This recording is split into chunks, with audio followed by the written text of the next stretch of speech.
Di sini ikhwati fillah azanallahu wa iyyakum, para ulama hanya menyebutkan beberapa sifat Allah Subhanahu wa taala yang paling tinggi, yang paling sempurna, yang paling agung.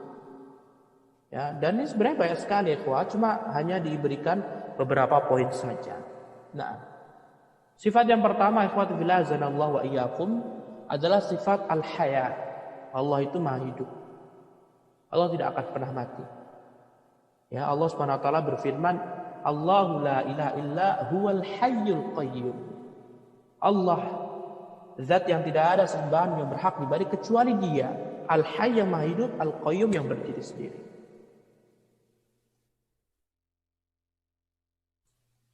Lihatlah dari Al-Hayy. Nama Allah Al-Hayy yang Maha hidup. Kaidah yang sudah kita ketahui, setiap nama Allah pasti mengandung apa? Sifat Allah Subhanahu wa taala sesuai dengan kesempurnaan Allah Subhanahu wa taala. Dari kalimat Al-Hayy kita ambil kesimpulan bahwa Allah itu memiliki sifat Al-Haya, kehidupan. Dan Allah Maha hidup. Allah tidak akan pernah mati. Wa tawakkal 'alal hayyil ladzi la yamut, ya. Bertawakallah kalian terhadap zat yang hidup, tidak akan pernah mati sama sekali. Nah, kemudian yang kedua ikhwati fillah azanallahu iyyakum, Allah Subhanahu wa taala memiliki sifat al-ilm, ilmu. Allah berilmu, Allah tidak bodoh, Allah tidak jahil. Allah ilmu. Ya, Allah Subhanahu wa taala berfirman, "Innallaha bikulli syai'in alim." Sesungguhnya Allah Subhanahu wa taala mengetahui segala sesuatu.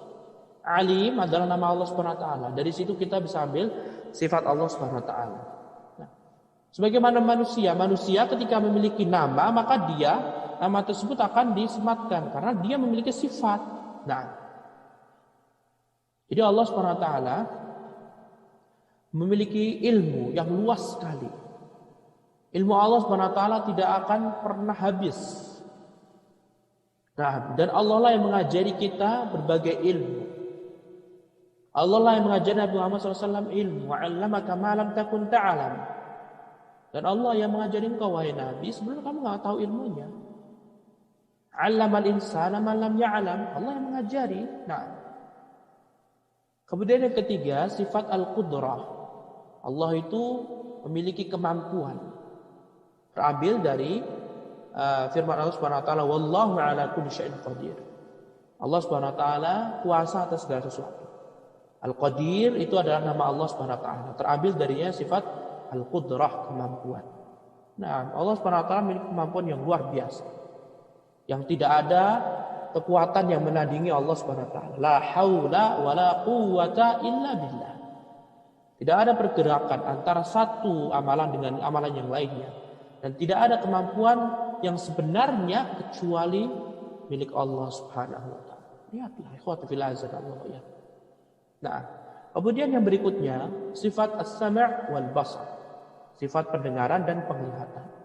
Allah Subhanahu wa taala berfirman, "Laisa kamitslihi syai'un wa huwas samiul basir."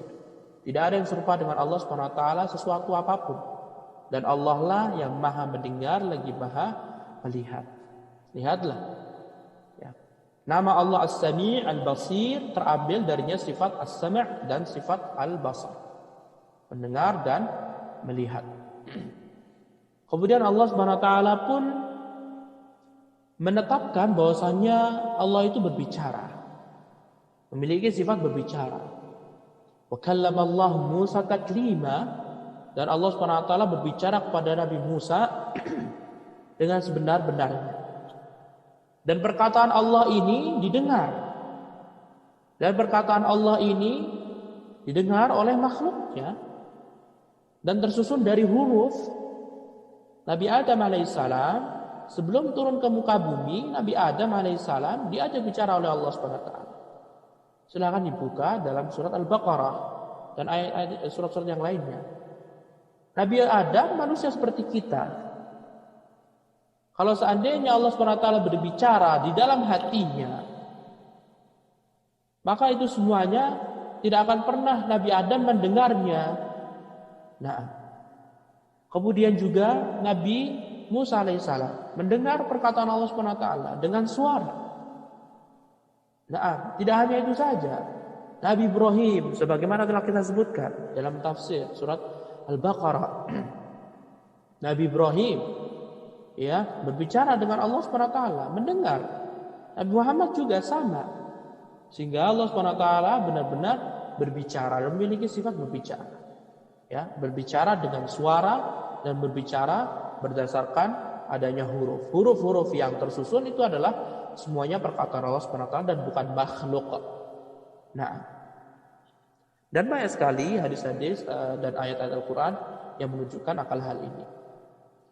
Kemudian yang berikutnya sifat al-iradah. Allah itu memiliki keinginan, kemauan.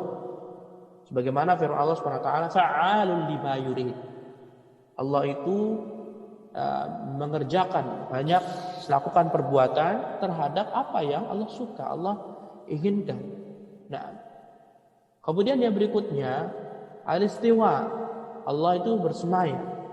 Maksudnya adalah ala wartafa'a, meninggi. Sebagaimana firman Allah Subhanahu wa taala, Ar-Rahman 'alal arsy istawa. Ar-Rahman, Allah Subhanahu wa taala bersemayam di atas arsy-Nya. Kemudian Allah Subhanahu wa taala memiliki sifat al-yadan. Memiliki sifat al-yadan. Kedua tangan. Allah berfirman, "Ma mana'aka an tasjuda lima khalaqtu biyadai?" Apa yang membuatmu iblis? Hei iblis, apa yang membuatmu kamu tidak mau bersujud terhadap ciptaanku yang aku telah ciptakan dengan kedua tanganku? Lihat. Allah memiliki kedua tangan. Kemudian al-ulu, Allah Subhanahu wa taala ya memiliki sifat tinggi dan Allah meninggi. Allah itu ada di atas arsy. Allah tidak ada di bumi.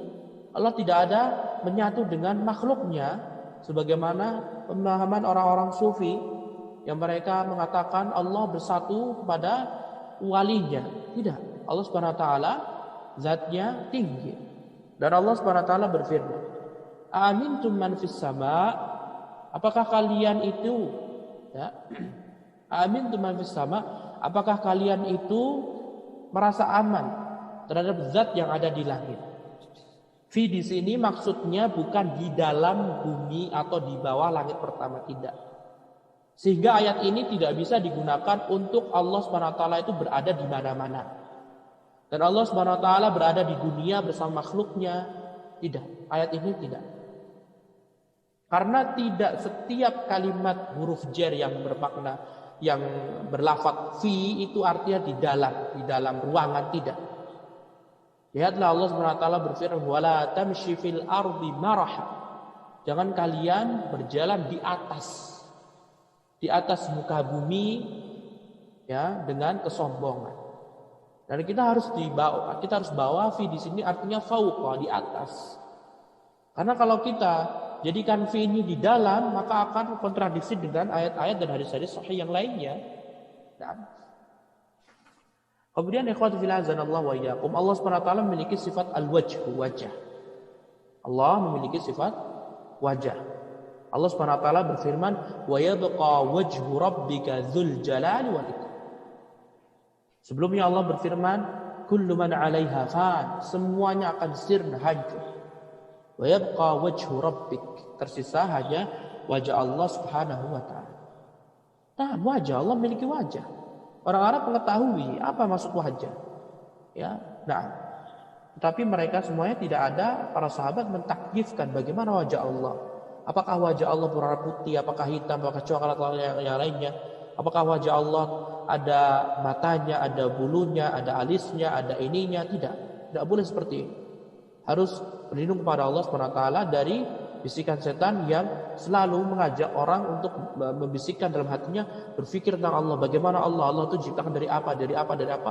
Harus berlindung kepada Allah Subhanahu wa taala dari gangguan setan. Nah, kemudian yang berikutnya ikhwati fillah azanallahu wa iyyakum adalah sifat nuzul. Allah itu turun.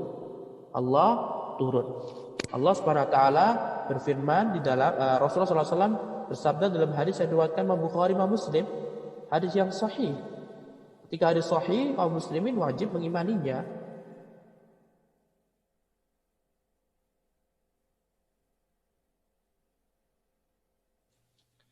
Lihatlah Rasulullah sallallahu alaihi wasallam bersabda, "Yanzilu Rabbuna," Allah Subhanahu wa taala turun. Tabaraka wa ta'ala kulla lailatin setiap malam. Jadi Allah Subhanahu wa taala turun setiap malam.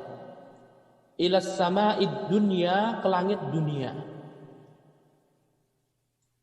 Hina yabqa thuluthul lailil akhir, ketika tersisa sepertiga malam terakhir. Lihatlah, Rasulullah sallallahu alaihi wasallam mengatakan, yanzilu rabbuna tabaraka wa ta'ala kulla lailatin ila sama'id dunya hina yabqa thuluthul lailil akhir. Allah Subhanahu wa taala turun di langit dunia setiap malamnya ketika tersisa sepertiga malam terakhir. Kemudian Rasulullah SAW mengatakan, fayaqul, maka Allah akan mengatakan, man yad'uni fa'astajibalah. Barang siapa yang berdoa kepadaku, kepada Allah, maka Allah akan kabulkan. Man yas'aluni fa'u'tiyahu. Dan barang siapa meminta kepadaku, maka aku akan berikan. Semua permintaan yang dipanjatkan di sepertiga malam terakhir Allah akan kabulkan.